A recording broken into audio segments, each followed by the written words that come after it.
नमस्कार साथियों, आप देख रहे हैं यूपी मीडिया। आइए जानते हैं उत्तर प्रदेश की दिन भर की ताजा और बड़ी खबरें। आज की पहली खबर, सीएम योगी बोले, रंग में भंग डाला तो सलाखों के पीछे होंगे। सीएम योगी ने बुधवार को कहा, त्योहारों का उद्देश्य यही है कि हम अकेले नहीं बल्कि सामूहिक रूप से इस उत्साह का हिस्सा बने। 2021 में राज्य सरकार ने तय किया था कि वर्ष में 2 बार होली और दीपावली के अवसर पर उज्ज्वला योजना के सभी लाभार्थियों को मुफ्त रसोई गैस सिलेंडर दिए जाएंगे। इसी क्रम में आज प्रदेश के 1,86,00,000 परिवारों को यह सौगात दी जा रही है। त्योहारों पर 6 दिन बंद रहेंगे। बैंक से जुड़े जरूरी काम हो तो उसे जल्द ही निपटा लें।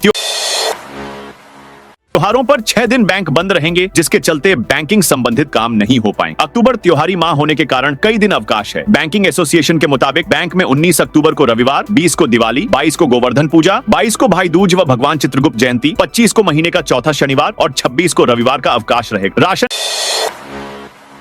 कार्ड की ई-केवाईसी न कराने पर अब नहीं मिलेगी ये बड़ा लाभ। सरकार राशन कार्ड धारकों की ई-केवाईसी करा रही है, जिससे कार्ड धारक के परिवार में पता लग सके कि वास्तविकता में कितनी यूनिट हैं। इसे लेकर ई-केवाईसी कराई जा रही है। इसके लिए राशन की दुकानों पर निःशुल्क व्यवस्था की गई है। जिले में 13,14,000 अधिक यूनिट का खाद्यान्न वितरित किया जा रहा है, जिनकी ई-केवाईसी कराने के लिए सरकार ने आदेश जारी किया है, जिसे लेकर जिले के अधिकारियों ने जागरूकता कैंप आदि लगाते हुए 12 लाख यूनिट की यह प्रक्रिया पूरी करा दी है।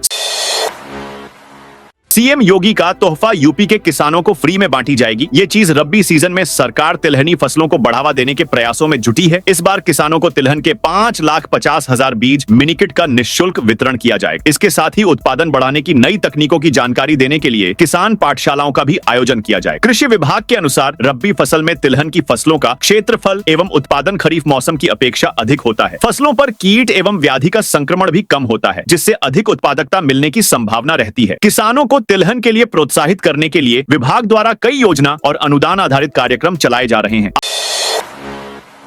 आज से 28 अक्टूबर तक पुलिस कर्मियों की छुट्टियां निरस्त। डीजीपी राजीव कृष्ण ने दीपावली एवं छठ पर्व के दृष्टिगत पुलिस कर्मियों की छुट्टियां निरस्त कर दी हैं। ये आदेश बृहस्पतिवार से आगामी 28 अक्टूबर तक प्रभावी रहेगा, जिसके दायरे में सभी रैंक के पुलिसकर्मी हैं। केवल विशेष परिस्थितियों में उच्चाधिकारियों की अनुमति पर ही अवकाश प्रदान किया जा सकेगा। डीजीपी ने बुधवार को इस नाते आदेश जारी कर दिया।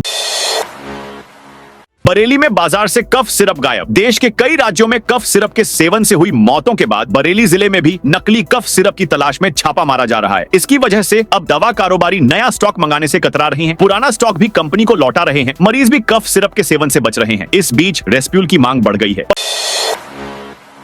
पशुधन मंत्री धर्मपाल सिंह ने मुख्यमंत्री योगी आदित्यनाथ को भेंट किए गोदीप अयोध्या के दीपोत्सव में। इस बार पशुपालन विभाग की ओर से गोदीप प्रज्वलित किए जाएंगे। मंगलवार को पशुधन मंत्री धर्मपाल सिंह ने इसके लिए मुख्यमंत्री योगी आदित्यनाथ जी को 1,51,000 गोदीप भेंट किए। धर्मपाल सिंह ने बताया कि मुख्यमंत्री ने निर्देशित किया है कि गो आश्रय स्थलों में भरण पोषण एवं हरे चारे की समुचित व्यवस्था की जाए। गोवंश का नियमित स्वास्थ्य परीक्षण भी किया जाए और सभी आवश्यक व्यवस्थाएं सुनिश्चित की जाए। पशुधन मंत्री ने प्रदेशवासियों से दीपावली पर मिट्टी के साथ गोबर से बने दीपक गोदीप का प्रयोग किए जाने की भी अपील की है। यूपी के इस शहर में भी शुरू होगी मेट्रो सेवा। यूपी के वाराणसी में लाल बहादुर शास्त्री अंतरराष्ट्रीय एयरपोर्ट से कैंट रेलवे स्टेशन तक मेट्रो रेल सेवा शुरू होगी। इसके लिए विमानपत्तन प्राधिकरण की ओर से रेलवे मुख्यालय को प्रस्ताव भेजा गया है। इस सेवा को शुरू करने का उद्देश्य विमान से उतरने के बाद यात्री मेट्रो से शहर तक पहुंच जाए। इससे यात्रियों को सुविधा होने के साथ किराए में बचत होगी। शहरियों के लिए दीपावली छठ पूजा के लिए 14 और स्पेशल ट्रेनें। दीपावली और छठ पूजा के लिए रेलवे ने 14 और त्योहार स्पेशल ट्रेनें चलाने का निर्णय लिया है। यह ट्रेनें कानपुर सेंट्रल स्टेशन और गोविंदपुरी से होकर गुजरेंगी। इसके अलावा 2 ट्रेनों के फेरों में विस्तार किया गया है। यात्री इन विशेष ट्रेनों में गुरुवार से आरक्षण ले सकते हैं। ट्रैफिक जाम पर 400 मीटर की ऊंचाई से रहेगी नजर। कानपुर में ट्रैफिक जाम पर नजर 400 मीटर की ऊंचाई से रखी जाए। कमिश्नरी पुलिस के विशेष ड्रोन को स्मार्ट सिटी के integrated command and control centre से जोड़ा जाएगा। यह ड्रोन उच्च क्षमता वाले हैं, जिनको काफी देर तक उड़ाया जा सकता है। इसके निर्देश पुलिस कमिश्नर रघुवीर लाल ने बुधवार को सेंटर का निरीक्षण करने के बाद दी। इस वर्ष 5 नहीं 6 दिन तक मनाया जाएगा दीपोत्सव। 5 दिवसीय दीपोत्सव पर्व इस बार 6 दिन तक मनाया जाएगा। ज्योतिषाचार्यों और पंडितों के अनुसार दीपावली का शुभारंभ धनतेरस से होता है और यह भाई दूज तक मनाया जाता है। इसकी शुरुआत कार्तिक मास के कृष्ण पक्ष की त्रयोदशी से होती है और शुक्ल पक्ष की द्वितीय तक चलता है। इस दौरान धनतेरस, नरक चतुर्दशी, दीपावली, मुख्य दिन, गोवर्धन पूजा और भाई दूज मनाए जाते हैं। इस बार यह 5 दिन का न होकर 6 दिन का होगा। कृष्णानगर स्थित श्री आशुतोष महादेव मंदिर के पुजारी आशुतोष पांडे ने बताया कि धनतेरस का त्योहार 18 अक्टूबर को मनाया जाएगा। महंगी और कठिन हुई दिवाली पर घर वापसी, दीपावली बाद ट्रेनों में लंबी वेटिंग के चलते यात्रियों को विमानों का सहारा लेना पड़ रहा है। इससे विमानों में किराया आसमान पर पहुंच गया है। इससे मुसाफिरों को खासी जेबें ढीली करनी पड़ेंगी। लखनऊ से मुंबई जाने वाले विमानों का टिकट 25,723 रुपए तक पहुंच गया है, जबकि आम दिनों में मुंबई का टिकट 5,000 रुपए में मिल जाता है। वहीं दिल्ली का किराया 6 गुना महंगा होमर 22,165 रुपए तक पहुंच गया है, जो आम दिनों में 3,000 रुपए तक होता है। दिवाली पर इस बार बाजार में ये खास लड्डू, इस दिवाली पर सोने की परत वाला पिस्ता लड्डू आपके मुंह में मिठास घोलने के लिए तैयार है। लेकिन इस लड्डू को खाने के लिए आपको अपनी जेब थोड़ी ढीली करनी पड़ेगी। करीब 30 ग्राम वजन वाले एक लड्डू के लिए आपको लगभग 1,500 रुपए खर्च करने होंगे और 1 किलो लड्डू के डिब्बे की कीमत होगी करीब 50,000 रुपए। इसी प्रकार अगर चिलगोजे के 1 किलो लड्डू के लिए आपको 7,000 रुपए चुकाने होंगे। पहली बार जगमग होगा राम मंदिर का 70 एकड़ परिसर। इस बार का दीपोत्सव कई मायने में खास होने जा रहा है। यह पहला अवसर होगा जब भव्य राम मंदिर का पूरा 70 एकड़ परिसर जगमग होगा। मंदिर के चारों दिशाओं में फैला 4 किलोमीटर क्षेत्र 1.5 लाख दीपों से आलोकित होगा। दीपोत्सव के दिन 19 अक्टूबर को ठीक 5:30 पर पूरा परिसर दीपों की रोशनी से नहा उठेगा। पकड़ा गया बड़ी मात्रा में नकली खोवा। त्योहारी सीजन में कुछ दुकानदार मुनाफे के लिए मिलावटी खाद्य पदार्थ की बिक्री कर लोगों की सेहत से खिलवाड़ कर रहे हैं। खाद्य सुरक्षा व औषधि प्रशासन FSDA की टीम ने पारा इलाके में स्थित एक कारखाने में छापा मारकर 802 किलो सिंथेटिक खोवा बरामद किया। तमाम तरह के पाउडर भी जब्त किए जिनका इस्तेमाल सिंथेटिक खोवा बनाने में किया जा रहा था। पारा थाने में केस दर्ज कर आरोपी को गिरफ्तार किया गया। मिलावटी खाद्य सामग्री नष्ट कराई गई।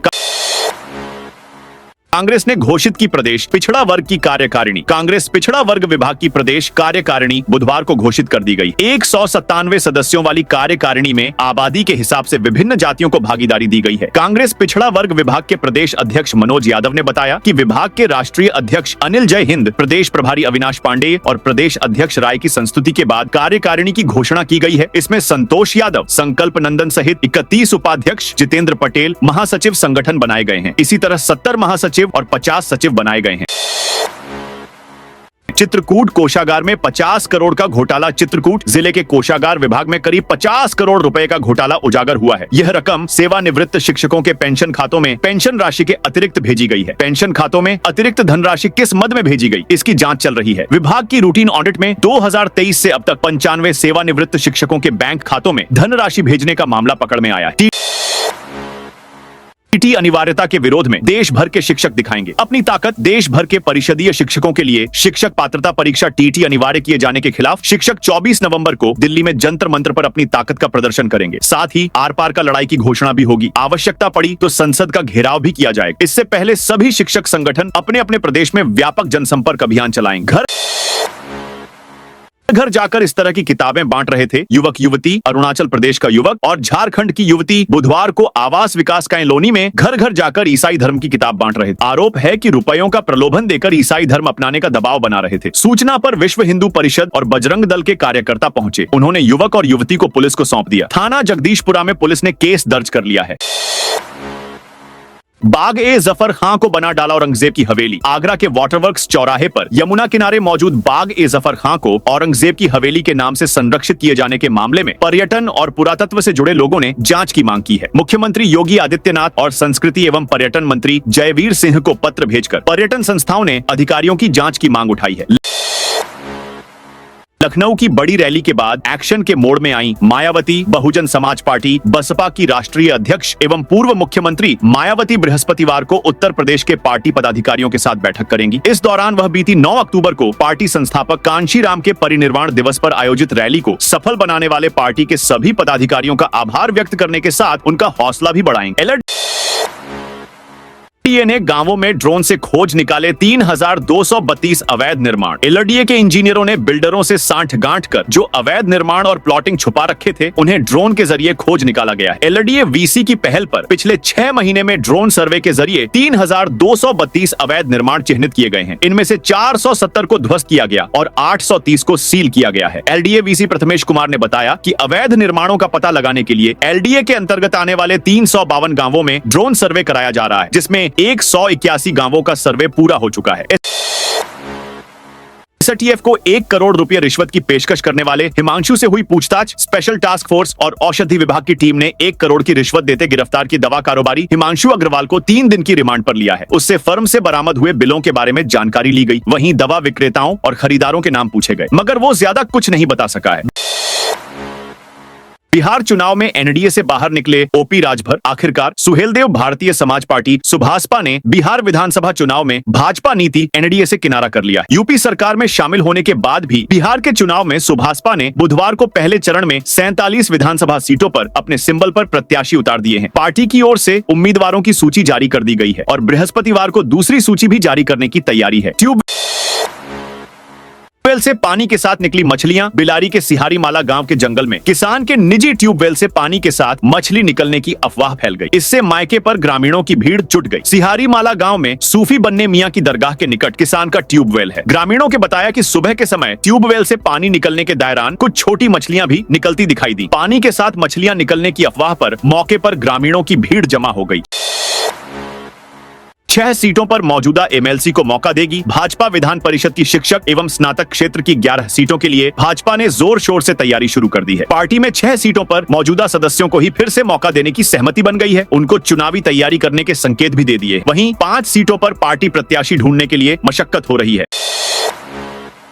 कृषि यंत्रों पर अनुदान के लिए बुकिंग शुरू। अंबेडकर नगर कृषि विभाग ने वर्ष 2025 से 26 के लिए कृषि यंत्रों की बुकिंग शुरू कर दी है। किसान 15 अक्टूबर 2025 को सुबह 11 बजे से 29 अक्टूबर 2025 की रात 12 बजे तक ऑनलाइन आवेदन कर सकते हैं। यह booking sub mission on agriculture mechanization and promotion of agriculture mechanization for in situ management of residue CRM योजनाओं के तहत की जा रही है। आवेदन विभागीय पोर्टल पर किसान कॉर्नर के अंतर्गत यंत्र बुकिंग प्रारंभ लिंक पर क्लिक करके किया जा सकता है। स्वामी की तरह सनातन विरोध कर रहे राम अचल राजभर यूपी की सियासत में एक बार फिर रामायण को लेकर विवाद खड़ा हो गया है। सपा नेता और अकबरपुर से विधायक राम अचल राजभर ने रामायण जलाने वाले तमिलनाडु के द्रविड़ नेता पेरियार ललई सिंह यादव की तारीफ की। साथ ही सनातन धर्म पर भी सवाल उठाए। उनका यह बयान सामने आते ही लोगों ने उनका विरोध शुरू कर दिया। ऐसे में सवाल उठना वाजिब है कि क्या राम अचल राजभर भी स्वामी प्रसाद मौर्य की राह पर चल निकले हैं। स्वामी ने भी पार्टी छोड़ने से पहले रामचरितमानस को लेकर विवादित बयान दिया। राम अचल राजभर के बयान को सपा ने उनका अपना विचार बताया है। कहा कि सपा किसी के विचार पर पाबंदी नहीं लगा। तो दोस्तों, यह थी आज यूपी के सभी जिलों की खबरें। आप इस वीडियो को कौन से जिले से देख रहे हैं, उस जिले का नाम बताइए।